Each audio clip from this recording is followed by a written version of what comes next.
बिस्मिल्लाहिर्रहमानिर्रहीम, अस्सलाम वालेकुम। मैं असदुल्ला ख़ान हूँ। आज इस्लामाबाद की अदालतों में मसरूफ़ दिन गुजारने के बाद मियाँ नवाज़ शरीफ साहब वापस मरी पहुँच चुके हैं।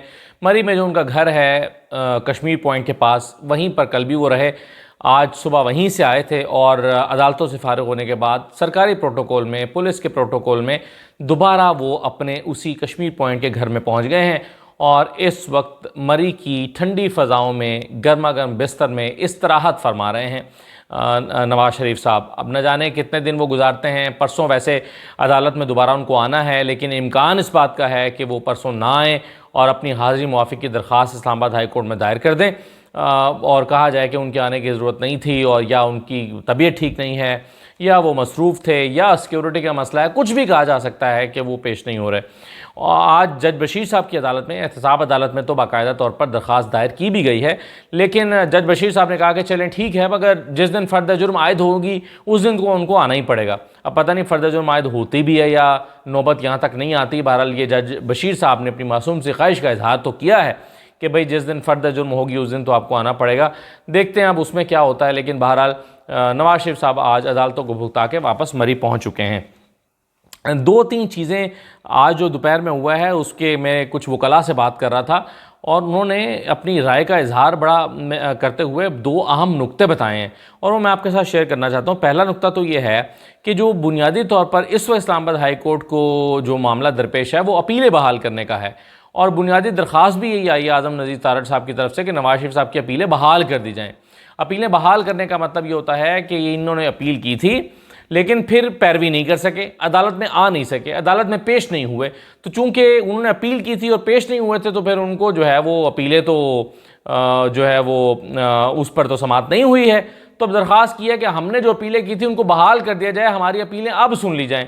तो ऐसे में अदालत फिर पूछती है कि भाई इतना अर्सा कहाँ रहे हो, क्यों नहीं आए? जब अपील की थी तो फिर अदालत में पेश क्यों नहीं हुए, फिर अपनी अपीलों की पैरवी क्यों नहीं की? ये अदालत सवाल करती है। अब अदालत ने आज बड़ी बारीक वारदात डाली और वो ये किया है कि अदालत ने ये जान सुनने के लिए कि अपीलें बहाल करें या ना करें, इसके लिए नैब को नोटिस जारी कर दिया है। हालांकि मैं अभी कुछ वकला से बात कर रहा था, सीनियर कानूनदानों से, वो कह रहे हैं कि ये अदालत की सवाबदीद है, ये अदालत का इख्तियार है, ये अदालत का फैसला है कि उसने अपीलें बहाल करनी है या नहीं करनी। इसका नैब से क्या ताल्लुक है? नैब से क्या ताल्लुक है? यानी नवाज शरीफ साहब कह रहे हैं कि मेरी अपीलें बहाल करें। उन्होंने इस्लामाबाद हाई कोर्ट में अपीलें की हैं, अपीलें की हैं नवाज शरीफ ने, कहाँ की हैं? इस्लामाबाद हाई कोर्ट में। तो ये मामला इस्लामाबाद हाई कोर्ट और नवाज शरीफ के दरमियान है। तो इसमें तो मुलजिम या मुजरिम को जो है वो इस्लामाबाद हाई कोर्ट में दायर की गई दरखास्तों के जवाब में इस्लामाबाद हाई कोर्ट ने रिस्पॉन्ड करना है कि हम आपकी अपीलें बहाल कर रहे हैं या नहीं कर रहे। अगर अपीलें बहाल नहीं होती तो फिर मामला ख़त्म, और अगर अपीलें बहाल कर दी जाती हैं तो उसके बाद फिर नैब का रोल शुरू होगा। फिर नैब आएगी कि जी ये अपीलें बहाल हो गई हैं, समाज शुरू हो गई है, तो हम अपना मौक़िफ़, हम अपने रेफरेंस की पैरवी करना चाहते हैं। वो फिर नैब का रोल शुरू होगा। तो ऐसे में तो ये अदालत का इख्तियार है कि वो अपील बहाल करे या ना करे। अदालत का नैब को नोटिस जारी करना वकला की राय में ये गैर ज़रूरी इक़दाम था। और गुल हसन साहब ने जो कहा कि जो है वो नैब अपना माइंड शो करे, नैब अपना बताए कि क्या करना है, तो अपीलें बहाल करने के मामले में तो कम अज़ कम इसमें नैब की राय की ज़रूरत नहीं थी। एक और चीज़ भी हुई है और वो भी कमज़ोर चीज़ हुई है, और वो ये है कि आज मियाँ गुल हसन औरंगज़ेब साहब ने कहा कि चेयरमैन नैब से, प्रोसिक्यूटर जनरल से कहा, पीजी से कहा कि आप चेयरमैन नैब से इंस्ट्रक्शंस लेकर आएँ और बताएं कि क्या करना है, अपना क्या माइंड मेकअप करते हैं और क्या आगे करना है। ये हैरानकुन बात है। उसकी वजह यह है कि प्रोसिक्यूटर जनरल को नए नैब के कानून में तमाम इख्तियारात सौंप दिए गए हैं और वो अपनी मर्जी से फैसले कर सकता है। वो चेयरमैन नैब की इंस्ट्रक्शंस को मानने का पाबंद नहीं है। मैं फिर कह रहा हूं कि नैब के नए कानून के मुताबिक चेयरमैन नैब की इंस्ट्रक्शन को मानने का पाबंद नहीं है। ये 2021 में तहरीक इंसाफ ये कानून लेकर आई थी और उसमें कहा गया था कि जो प्रोसिक्यूटर जनरल है, बल्कि हमने उस पर बहस भी की थी कि क्या प्रोसिक्यूटर जनरल को इतने इख्तियारात देने चाहिए, क्या प्रोसिक्यूटर जनरल को इतने इख्तियारात दे देने चाहिए कि खुद फैसला करे। बहरहाल प्रोसिक्यूटर जनरल के पास खुद के पास ये जो है वो मौजूद हैं, इख्तियारात मौजूद हैं कि वो फैसला करे, बल्कि उल्टा चेयरमैन नैब पाबंद है कि वो कोई भी रेफरेंस दायर करने से पहले या कोई भी चीज़ करने से पहले, फाइनल अप्रूवल से पहले प्रोसिक्यूटर जनरल से पूछे और उससे मुशावरत करे। ये उल्टा चेयरमैन नैब इसका पाबंद है। तो ये जो आज गुल हसन औरंगज़ेब साहब ने कहा है, मैं हैरान हूँ, ये इतना अहम नुक्ता वो मिस कर गए। इनफैक्ट मैं भी मिस कर गया था, मुझे बाद में याद आया, बल्कि याद दिलाया गया कुछ वकला की तरफ से कि भाई एक तो कानून आया हुआ है और उसमें तो प्रोसिक्यूटर जनरल के तो इख्तियारात मौजूद हैं। और मैं एक साबिक प्रोसिक्यूटर, नैब के प्रोसिक्यूटर से बात कर रहा था, तो मुझे नैब के प्रोसिक्यूटर ने बताया, उन्होंने कहा कि भाई ये तो कानून है कि प्रोसिक्यूटर जनरल ने किसी से हिदायत नहीं लेनी होती, प्रोसिक्यूटर जनरल ने खुद बताना होता है। तो अब पता नहीं, अब आज नया नोटिफिकेशन हुआ है, नए प्रोसिक्यूटर जनरल आएंगे, एहतशाम कादर शाह, सैयद एहतशाम कादर शाह, आज उनका नोटिफिकेशन हो गया है। अब परसों जो है वो उम्मीद है कि नए प्रोसिक्यूटर जनरल पेश होंगे। अगर वो पेश होते हैं तो या तो वो कहेंगे कि जनाब मुझे वो कुछ वक्त दे दें, क्योंकि मैं तो नया आया हूँ, मेरे पास वो फाइल अभी नहीं है, मैंने फाइल पढ़ी नहीं है, मुझे थोड़ा सा वक्त दें समझने के लिए। या वो ये कहेंगे, या फिर देखते हैं वो चेयरमैन नैब की हिदायत पर चलते हैं, या वो ये कानून पढ़ के आते हैं और अपने फैसले को खुद एक्सरसाइज करते हैं। तो बहरहाल ये बड़ा इंपॉर्टेंट नुक्ता है कि प्रोसिक्यूटर जनरल जो है, जो अब यानी जो प्रोसिक्यूटर जनरल है, इसका नोटिफिकेशन अगर आप देखें तो ये प्रोसिक्यूटर जनरल सुप्रीम कोर्ट के जज के बराबर इख्तियारात रखता है और पार्क्स एंड प्रिविलेजेस और तनख्वाह भी सुप्रीम कोर्ट के जज के बराबर ले रहा है।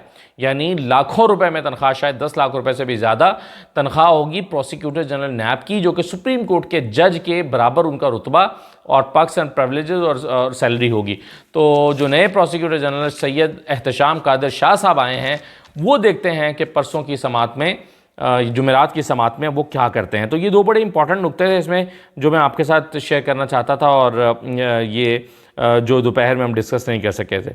अच्छा, ये जो सारा हंगामा नवाज शरीफ साहब का चल रहा है कि नवाज शरीफ साहब आए हैं, नवाज शरीफ साहब के केसेस हैं, इन्होंने अदालत में पेश होना है, इनकी ज़मानत होनी है, इनकी हिफाजती ज़मानत होनी है, इस सारे हंगामे में हुआ क्या है?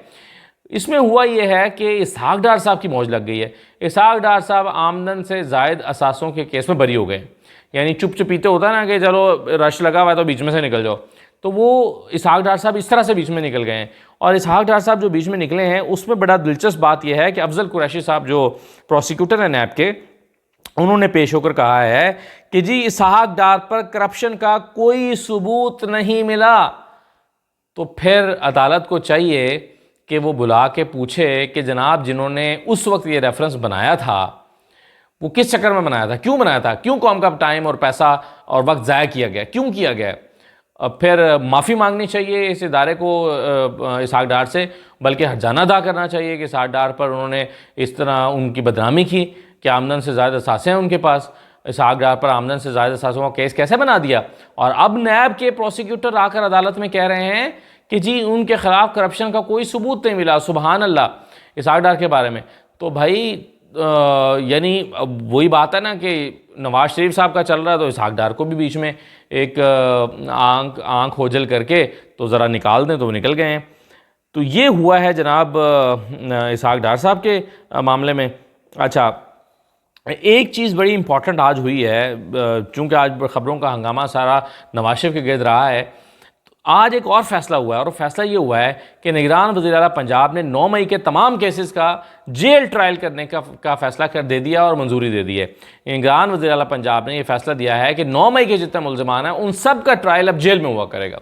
यानी सनम जावेद, यास्मीन राशिद और जिनको अदालतों में लाया जाता है वो कुछ ना कुछ मीडिया से बात कर देते हैं, उनकी हालत पता चलती है।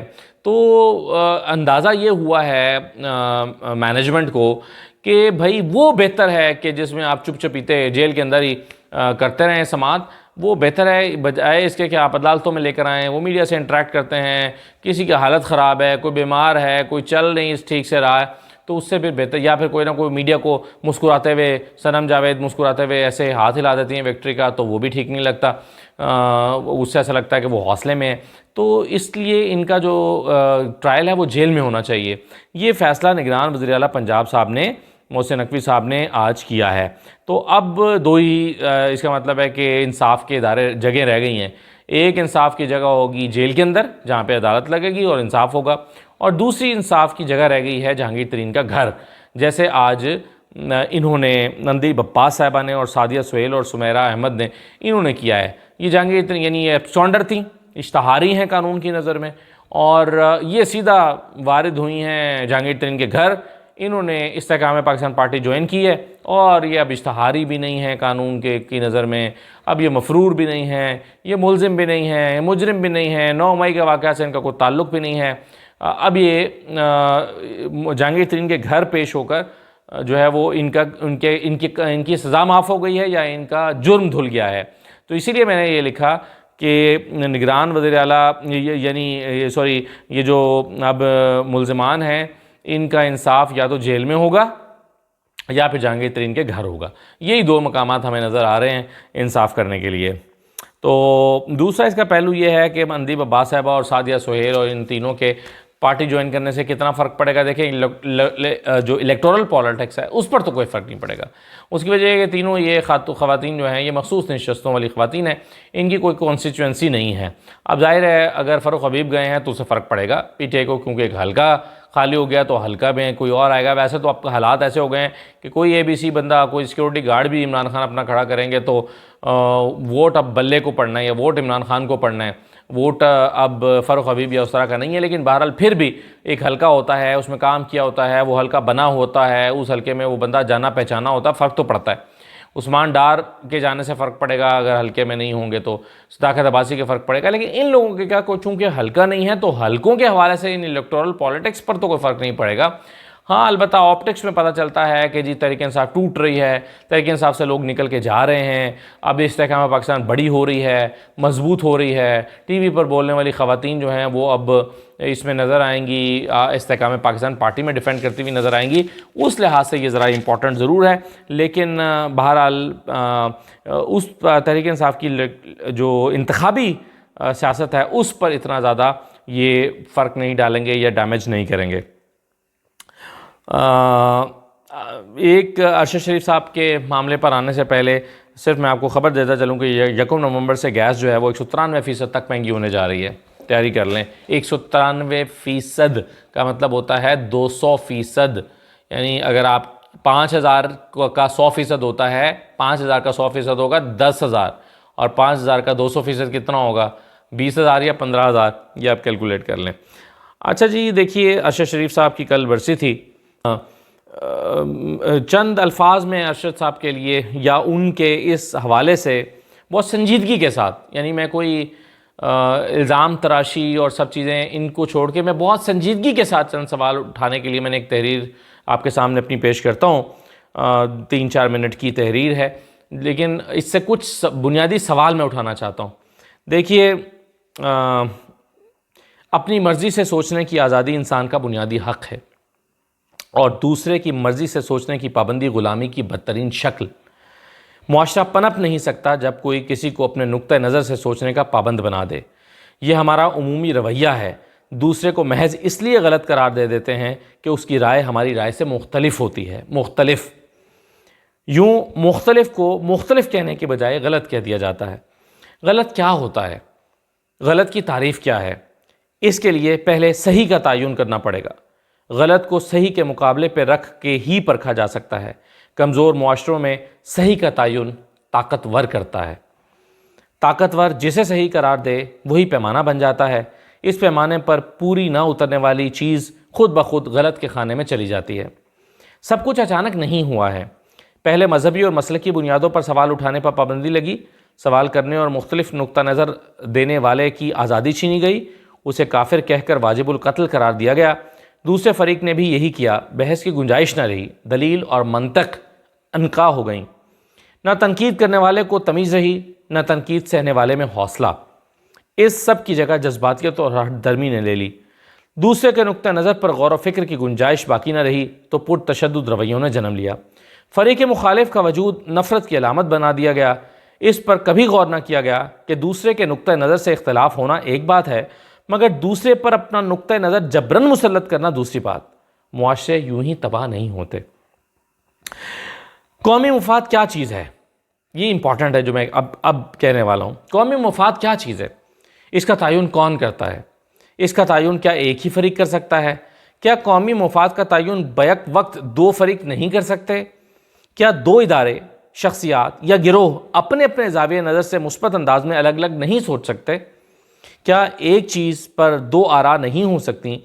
क्या दूसरे फरीक के दिमाग में अपने नज़रियात की जगह बनाने के लिए उसके अपने नज़रियात को डिलीट करवाना ज़रूरी है? क्या पुरतशद्दुद रवैया बगावत की जानिब नहीं उकसाता? बगावत मुखालिफत का आखिरी दर्जा है। बगावत मुखालफत का आखिरी दर्जा है। हर बागी इब्तिदा में सिर्फ मुख्तलिफ राय का इजहार करता है। माहौल साजगार ना हो तो अपनी बात के इजहार के लिए उसे मुशक्क़त करना पड़ती है। माहौल घुटन ज़दा हो जाए तो वह अपने लहजे में शिद्दत पैदा कर लेता है। हल्की आवाज़ में कैथारसिस हो जाए तो आवाज़ ऊंची नहीं करना पड़ती।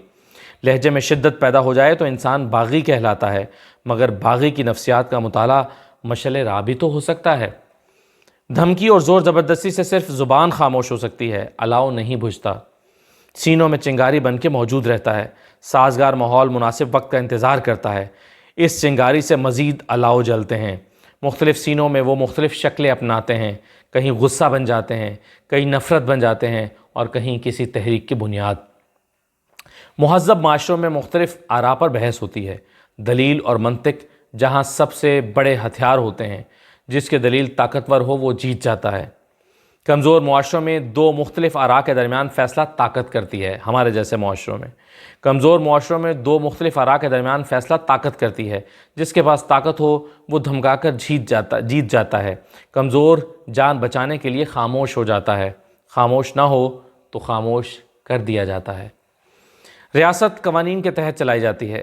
रियासत कानून की किताब उठाकर साइड पर रख दे और चेहरे पर मास्क चढ़ा ले तो मुआशरा लाकानूनियत की राह पर चल निकलेगा। कवानीन रियासत की हिफाजत के लिए काफ़ी होते हैं। ताकत कानून के पास होनी चाहिए। कानून को हर तरह की बगावत कुचलने का मुकम्मल इख्तियार होना चाहिए और इसे बिला झिझक अपना इख्तियार इस्तेमाल करना चाहिए। कानून की अमलदारी में हिचकिचाहट और मुतबादल रास्ते का चुनाव एक तरफ अदालती निज़ाम पर अदम एतमाद का इजहार है तो दूसरी तरफ कानून का मजाक उड़ाने के मुतरादफ। सदियों से मुहज़्ज़ब मुआशरों ने जो रिवायात अपना रखी हैं उनसे इन्हिराफ सूदमंद नताइज पैदा नहीं कर सकता। मुआशरे में मुख्तलिफ सोच रखने वाले अफराद के ख़िलाफ़ ताकत का इस्तेमाल बेचैनी पैदा करता है। लोग वक्ती तौर पर तो मोहतात हो जाते हैं लेकिन बात दिल में रह जाती है। सब्र का पैमाना कतरा कतरा भरने लगता है। कौन जाने ये कब छलके, मगर जब छलकेगा तो सैलाब की सूरत, ऐसा सैलाब जो रुके न रुके। रियासत इसके इदारों और इसके कवानीन की ताज़ीम लाजिम है। ताज़ीम की तारीफ़ कानून करता है। ताज़ीम की तारीफ़ कानून करता है, लिहाजा ताज़ीम की ख़िलाफ़ वर्जी कानून की ख़िलाफ़ वर्जी तसव्वुर होनी चाहिए, जिस पर कानून के मुताबिक सज़ा भी होनी चाहिए। सज़ा अगर कानून के दायरे में न लाई जाए तो बेचैनी जन्म लेगी, सवाल उठेंगे और नताइज हरगिज़ मुस्बत न होंगे। लाजिम है कि माकूल और सेहतमंद बहस को रिवाज दिया जाए। बहस में हिस्सा लेने वाले अनासिर मुखालिफत की इस हद तक न जाएं कि दलील और मंतिक का साथ छूट जाए, जबकि तनकीद सहने वाले मंतकी दलाइल से मुकदमा जीत सकते हैं। शौहर बीवी पर हाथ तब उठाता है जब बीवी का सवाल सख्त हो मगर शौहर के पास जवाब न हो। मौसर जवाब रखने वाला शौहर कभी थप्पड़ से जवाब नहीं देगा। पिछले 40 साल से मुखालिफ नज़रियात रखने वाले लोगों पर हमले हो रहे हैं, कभी मज़हब के नाम पर, कभी मसलक के नाम पर, कभी वतनीयत के नाम पर और कभी कौमी मुफाद के नाम पर। हम दलील से कायल क्यों नहीं हो सकते? हम मंतिक से मुकदमा क्यों नहीं जीत सकते? इजाज़त दीजिए। अल्लाह हाफ़िज़।